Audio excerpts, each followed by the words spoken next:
Welcome to another episode of Pop Culture Therapy. I'm Advent Nebula. And I'm Cruellica Kain, and welcome to day 942 of the coronavirus. Thank God it's really not that long, but Still, days have been seeming like they've been longer, or it's been just, oh, yeah, I gotta go to work tomorrow. That's right. Yeah, I think that's the hard part, and while it's hard no matter what. Kaiju, he's been furloughed for pretty much almost probably the rest of the year, depending on how the school year works out. Because you and I both work in essential industries. Yes, I work in defense. You work in essential retail. grocers. So yeah, it's kind of interesting because for half my life with Kaiju, things have changed significantly. Making sure we are actually more a little conscientious on money is very important. Making sure we stay safe is ideal because I have asthma, and I have super anxiety. So my God, I'd be a 2-for-1 deal if I got the coronavirus. And then in the other half of my life, my regular job, it's busier than it's ever been because we still need defense. We still need the different things that protect people. Whereas for you, you have to feed and supply everyone within their homes. And then with this crackdown on people not wearing masks, it's just like, okay, people, there's a proper way to wear a mask, right? Well, and I understand the discomfort of wearing a mask. Kaiju hates wearing those masks because he feels that they're very restrictive on breathing and things like that. And I can appreciate that. But I agree with you wholeheartedly. It's, one, you need to wear a mask when you're out in public. Even if you don't like it and you absolutely hate it, which truthfully, I absolutely hate it. I don't like it that well, but I understand that it's the law for me. I have to wear it. Well, and it's the law for me at the same time. Plus, where I currently live in Colorado, in Lone Tree, Colorado, it's the law for all citizens. If they are going to go into a public place, thankfully taking walks doesn't matter, but going into a general public place, you have to wear a mask. It's required now. And so it's a learning experience at the same time for people to get out of what they're wanting to do, which I can absolutely appreciate, and go into what they have to do right now. Yeah, and unfortunately at the Waffle House down the street from where you guys used to live had the shooting incident with the guy who didn't want to wear a mask. And we're not going to go into a very dark subject the entire time, but I think it's important to know, just because you don't like something and somebody else tells you you have to follow a rule based on the place of business you're going into, if you don't want to follow the rule, leave. Find somewhere else. I imagine there's other places, just from looking on the internet, that don't mind if you don't wear a mask or are receptive to it if that's your choice. But there's always online. Absolutely. Instacart and all that stuff can deliver at your home. My thought process is if you take violence as your way of saying that you don't like the rules, one, violence should never be the answer. No matter where we are in the world. I don't care if it's a pandemic. I don't care if it's a regular day in the life of Joe Schmo. And someday I actually want to meet a person named Joe Schmo.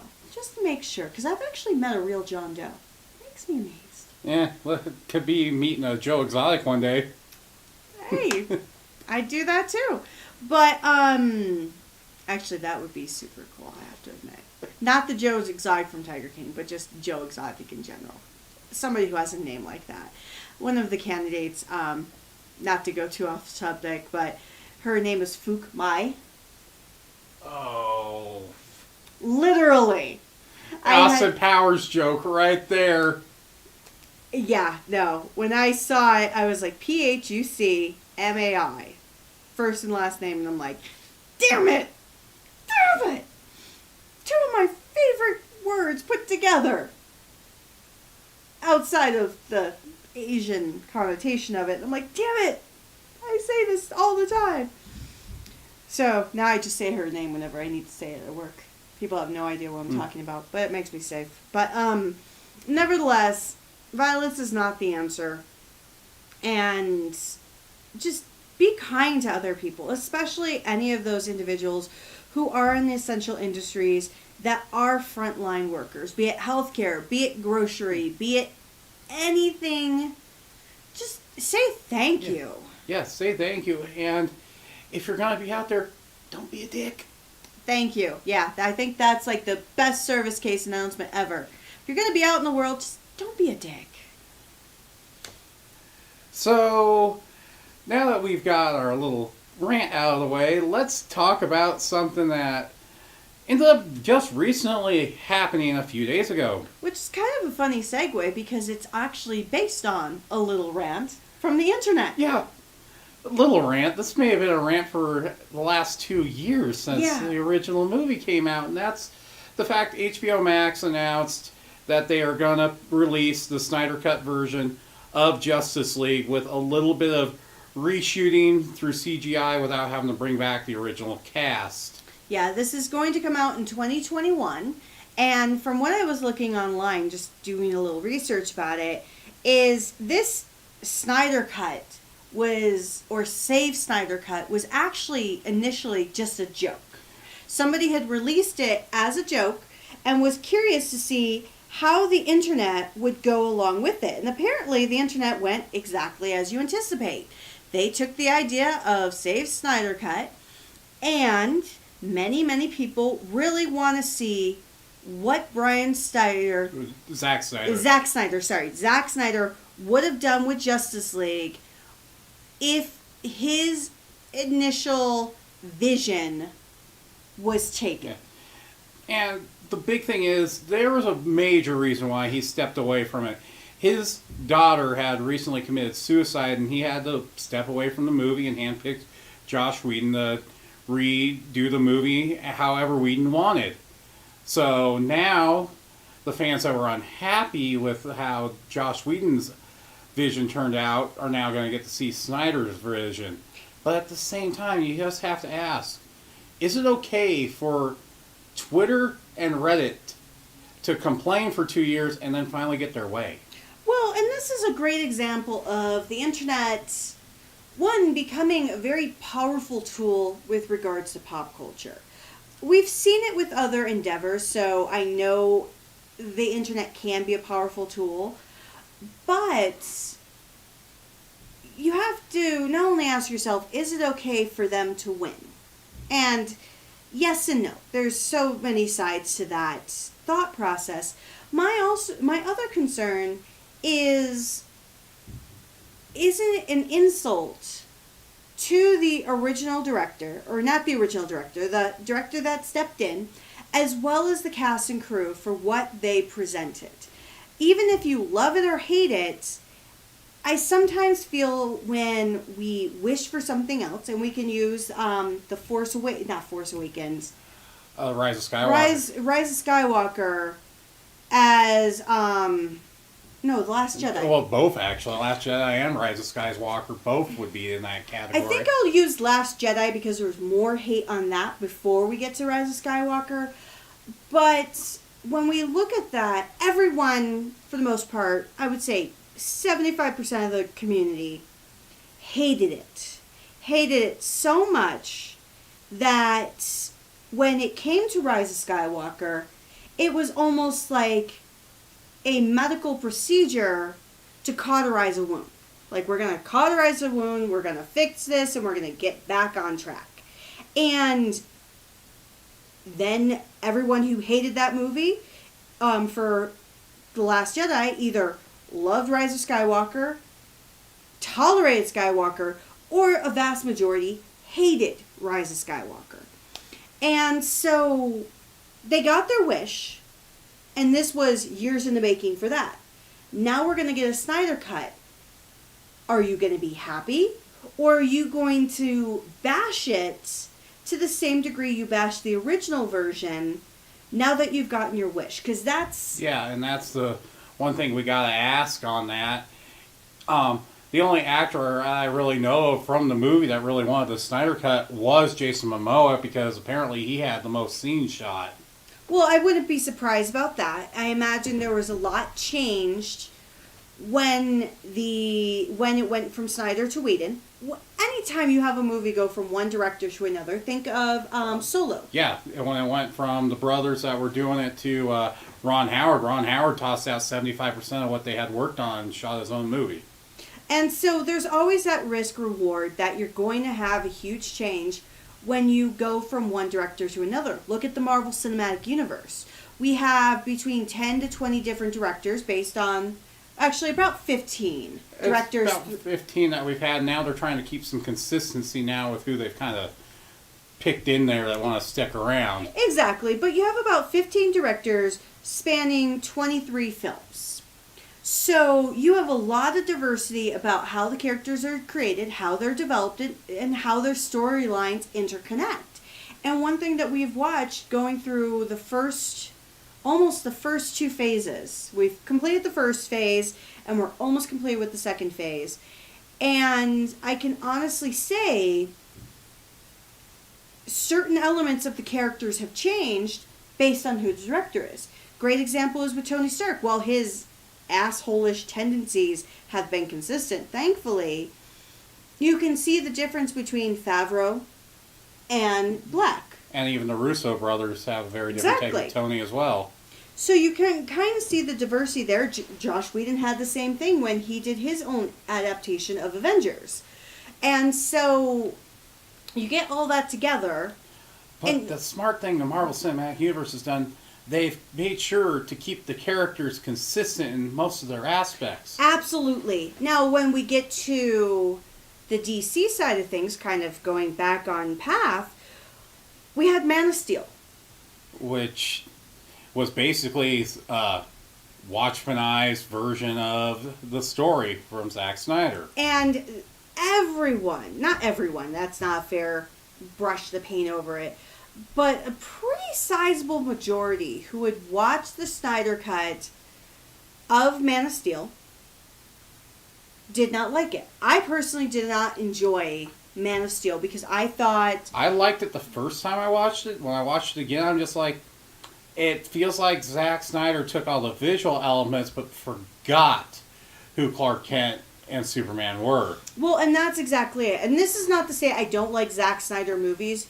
Dawn of the Dead remake is one of my favorite movies. Watchmen is an excellent adaptation. 300 is basically bringing it to life in a movie form, and I think that's just because he knew how to capture Frank Miller's art and Absolutely. Substance. And so this is not to say that Zack Snyder is a terrible director, screenplay writer, or anything like that. Well, there's Sucker Punch. Well, Sucker Punch, from all the stories, apparently he wrote that as a teenager, and you can tell it was written by a teenager. But there were certain interesting elements of it. I don't enjoy the movie, but there were certain elements of it I liked. But when Zack Snyder is on his game, he is on his game.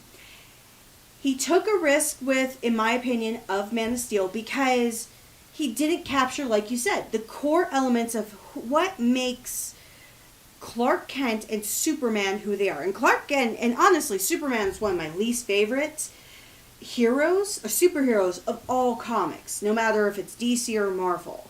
Mainly because I've never been a fan of that Boy Scout persona. However, that's what he is. Yeah. That's his core philosophy. He is a Boy Scout. I don't like Superman as a character that well, but his rogues gallery was always has driven me to his story. Absolutely. When you have characters like Lex Luthor, you have Darkseid. Parasite. You have, when I read The Death of Superman, you had such great stories. Like, I've read a ton of Superman comics. So it's not that I've avoided him. Because if you're a comic book fan, you tend to read, obviously gravitate to what you like the most, but you tend to read everything that's out there because different writers have different interpretations that can gravitate towards. That's why I like Grant Morrison because I love his interpretation, his creation of Damian. Yeah. And for me, when it comes to comic stories, there is two Superman comics I've always liked, and that's Red Sun and All-Star Superman, which sadly the animated movie adaptation didn't do that comic justice. Well, I haven't watched Red Sun, so I can't comment on that one. But I'm still interested in watching, because I did like the Red Sun thought process of, rather than landing in the U.S., how he went into Mother Russia. But yeah, you gotta capture the idea, and then when you get to Zack Snyder getting his chance to adapt Batman, he ended up pulling straight from Frank Miller and tried to put it in a contemporary story, which Batman v Superman just did not work.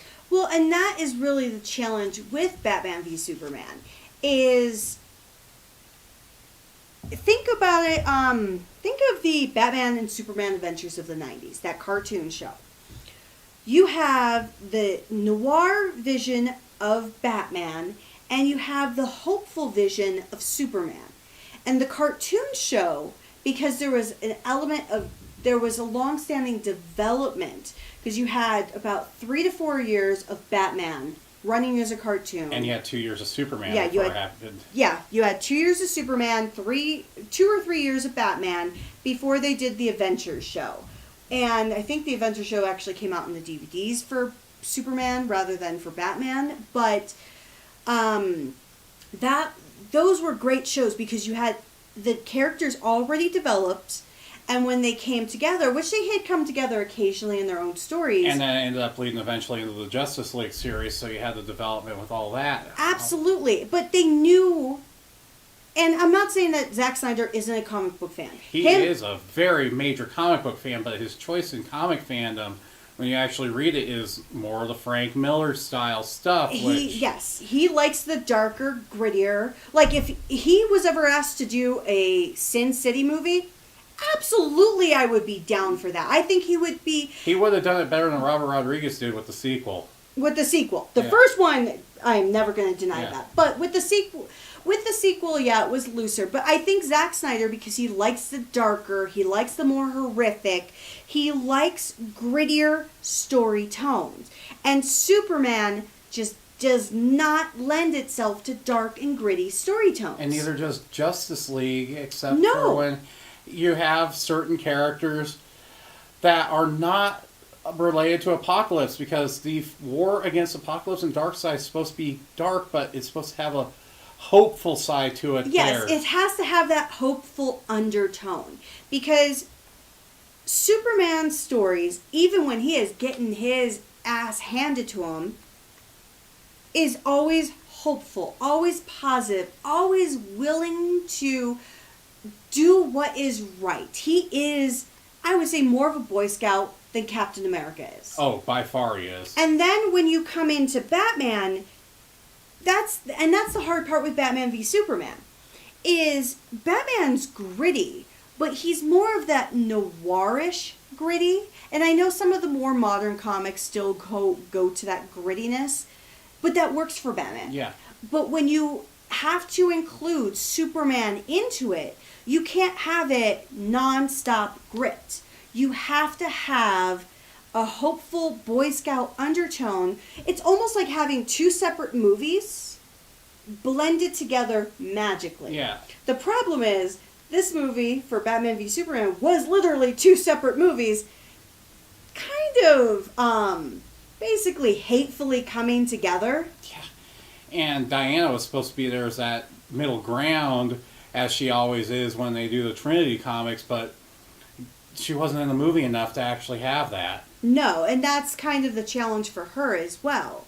And so when we get to Justice League, the next thing to remember, and I'm not going to just reference the cartoon shows, because I know that's not fair, because a lot of people are like, well, there's the comic, and the comics actually, and the cartoon shows actually go to the comic standard very well. Yes. They actually are faithful to the comic book characters.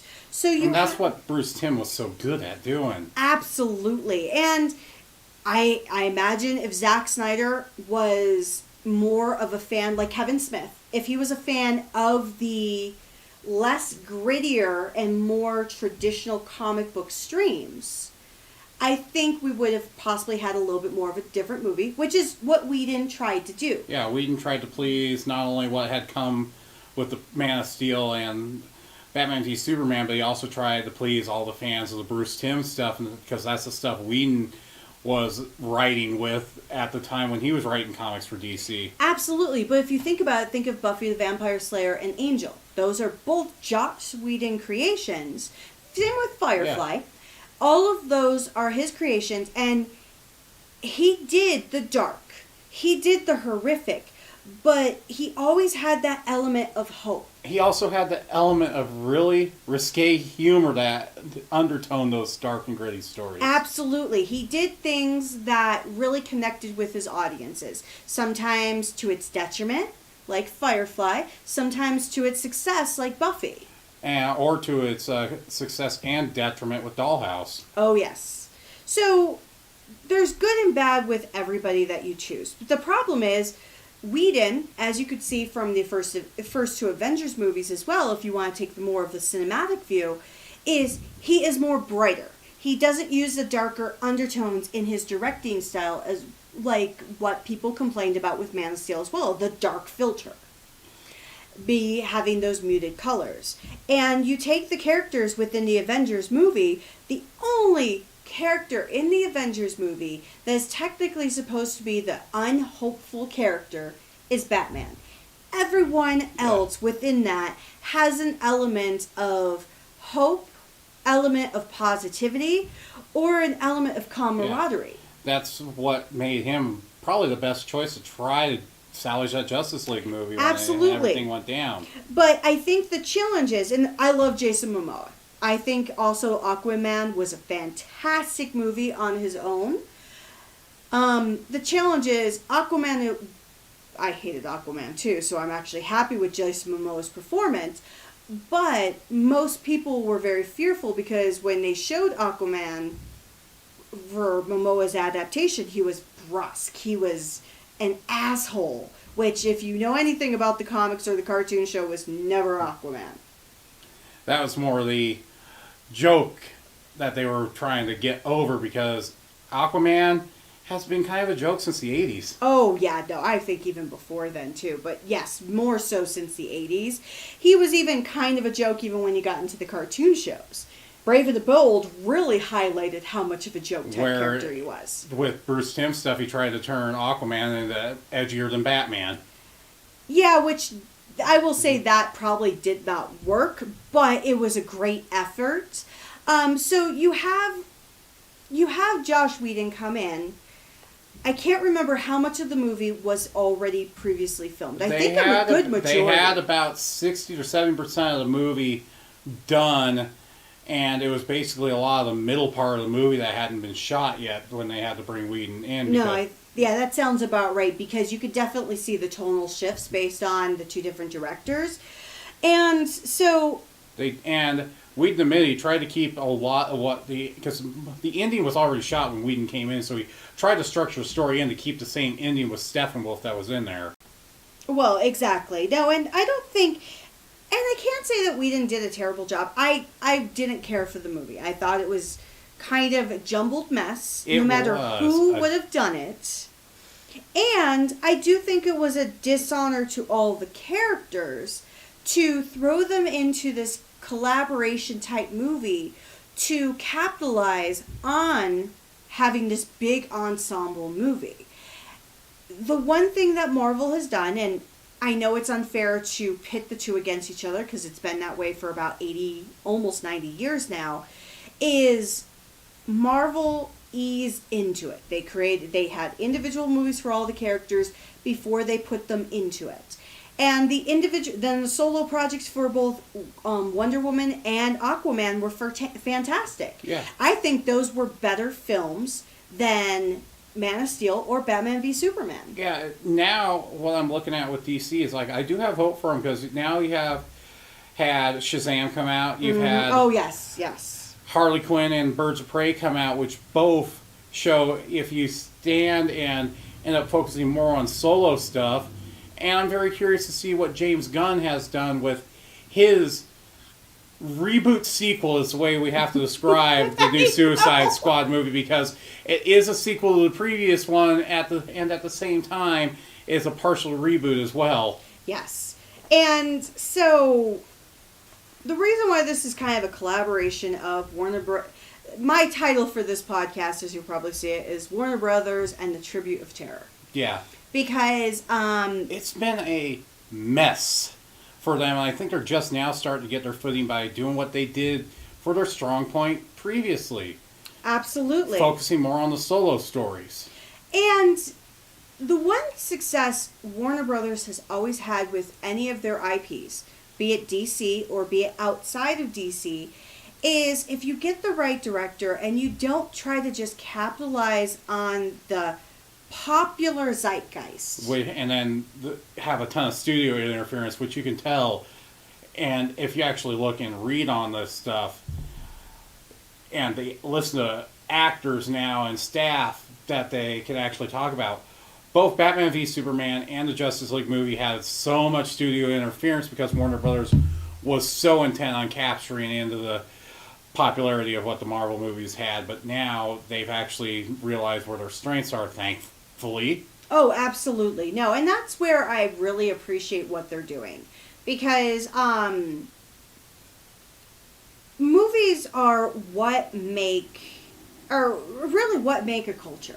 Yeah. They're really a nice little snapshot of where the culture is at this current moment of time. And 2020 is going to be a perfect example of really nothing being available outside of like very few things. Perfect snapshot of our culture is 2020 is going to be almost the dark side of American culture, because with the virus, nothing is coming out. Yeah. And when movies do go back and reference what's going on right now, because while we've had so many pandemic movies in the past referencing a widespread attack like we have currently, it's going to be interesting to see how movie makers capitalize on this for future films. Yeah, because it's really going to be the lost year. Oh yeah. But staying on track, the internet started as a joke with the Save Snyder Cut, and then did perpetuate it to the degree where Warner Brothers really gave in. Yeah, they really gave in, and I'm glad they're not doing a theatrical release on this. I'm glad they're putting it straight to a streaming service to do this, and it's sort of a way of a director's cut way that we've had in the past with what Ridley Scott did with Blade Runner, where we didn't actually get his true vision till almost 20 years after the original movie had come out with Blade Runner. But the important question to ask after all of this, and please let us know in the comments of what you think, is, do you think it's right for Warner Brothers to have to spend the money that they're going to be spending? I think it's roughly about $21 million. And this is purported. This is all, I don't have actual facts because these are just from different articles I've looked at. But assumptively, it's going to be 21 to 35 if Variety is correct, in which I would assume, being Variety insider in the Hollywood, they probably have a good idea what it actually is. Absolutely. But the important question is it fair for Warner Brothers to have to do this? Because they've already lost money on the film initially. They're going to be losing a significant amount of money still releasing on a streaming platform, with the hope that people are going to buy into the platform to take a look. And while, just like with Disney Plus, there's a lot of media that could come out to this because they have a significant amount of IPs and series and different things like that. They have the entire HBO catalog going on to HBO Max. Absolutely. You have the HBO catalog, you have the Cinemax catalog, because I believe their own part and parcel together. You have all of Crunchyroll and Rooster Teeth content that they actually have either own or have the majority license for on that stuff going on there. Absolutely. And then every Warner Brothers property that they own or any of their subsidiaries. So there's, just like with Disney, they have a lot on there. But my fear is, kind of like the mistake that Marvel was making when they talked about all these shows that are going to be coming onto their platform, is this a great return on investment? You are taking this pressure you got from the fandom. Not any guarantee that the fandom is going to buy into it. They are taking a real gamble with it. They are. They're taking a huge gamble because we're waiting essentially 1 year out, assumptively. I don't know when in 2021 it will come out, but assumptively, if it comes out summertime, we have a 1 year wait for a cut that some people may have perpetuated because they just wanted to see what would happen, where there are others that were legitimate. But the question is, how large of a population of those legitimate people are willing to pay for a streaming service to watch this? Yeah, it's going to go the same way with the Donner Cut when DVDs were first coming out with the Superman 2 Donner Cut. And that initially did not hit the numbers Warner Brothers was hoping for. So is it going to be a repeat of that? And then the next question that we should think about is, what stops the internet from pushing their agenda, collective agenda, on other properties? Because the one thing that the internet has definitely developed, in my opinion, is a hive mentality. Oh, you can see it when you go on any part of Twitter on any type of fandom. There are hive mentalities. And that's not necessarily to say a hive mentality is bad, because that's where communities are created. If you think about... It's basically like our social cliques in high school on the internet. Absolutely. You have just millions of more people getting involved. And if you think about it, the hive mentality has definitely benefited many cultural avenues. Like, let's look at the drag race community. That has blown up since 2009, really because of the internet. People have loved it, and Logo took advantage of this. Now VH1 does as well. And you also can think of it when it comes to the aspect of getting more anime series in the United States. Or we can even go to the Sentai route, or Tokusatsu in general. The moment one of the creators of Kamen Rider in Japan said there is no market for Kamen Rider in the U.S., we proved them pretty wrong the fast. Response rate to that tweet alone in the U.S. as well as Europe was huge, to the point that now we have, airing on Tubi, we have the original Kamen Rider series and Kamen Rider Kuga. And they're soon to announce a new one here, and it's going to be in July, reportedly. Purportedly, yeah. That we'll find out what the next one is. But, so, the hive mentality has had its positives. And for many of the people who want to see the Snyder Cut, it is a positive. Yeah. You can't take that away from people who legitimately want it. But what is the stopping point? If people see they can win, and I'm using win as a very loose term, but get their way is another way of saying it, as a collective, when is going to be a stopping point of saying you take it too far? Or when is it going to be a useful catapult to get people to actually do good? Yeah. Because right now we're doing it for selfish reasons, and part of it could be the quarantine that's kind of putting on people, but we got to look at another respect too. When things go back to what we're going to have to call after this, the new normal, what's going to stop people from continuing to act this way and not turn into a selfish agenda, which you're already starting to see in some pockets. Well, that's exactly it. And I don't think of anyone as ever having any malicious intent. There are people out there who do. That's always the nature of it in any fandom, anything, anywhere you go. But at the same time, we gotta admit that we have some selfish tendencies in what we're a fan of. Oh, absolutely. No, we are the same way. I want more Nanbaka. And I don't see that happening, because that's another rant for another video. Yeah, with the author what happened with that, which we'll probably tackle here on a future episode. Exactly. But, so we all have our selfish loves for pop culture. That's what makes pop culture what it is. And that's why pop culture is so personal to all of us. Our therapy sessions are not just because we're talking about what we love. Our therapy sessions are talking about what pop culture as a whole has created. And also, as a therapy session, not just for us, but for some of you that actually need it, that hit under onto some of those corners of Twitter that we're referencing today. Absolutely. And good, bad, or otherwise, it is what it is.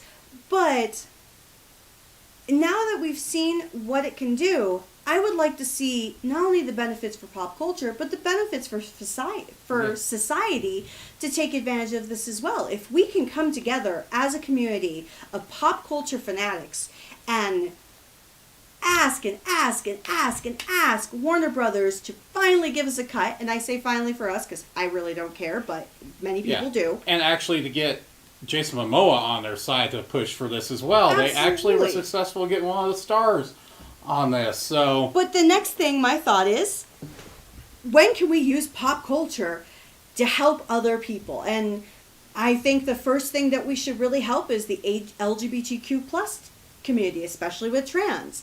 I'm not going to force an agenda here because that is not our point of pop culture therapy. But if we're going to be pop culture fans, let's think of something that we can do for the benefit of the community. Yeah. And it's not just that community that you're talking about, but any kind of community that you know is undervalued or needs some sort of help right now with everything that's been going on. A great another community that really needs help right now that we should really use our pop culture if we're going to go forward with this and we're going to use the internet as our way of talking. So let's think about all the families who don't have enough money to pay for internet, pay for any kind of technology to educate their children during this pandemic, and their child is going to be so far behind the curve of not being able to connect with the outside world because they can't afford it.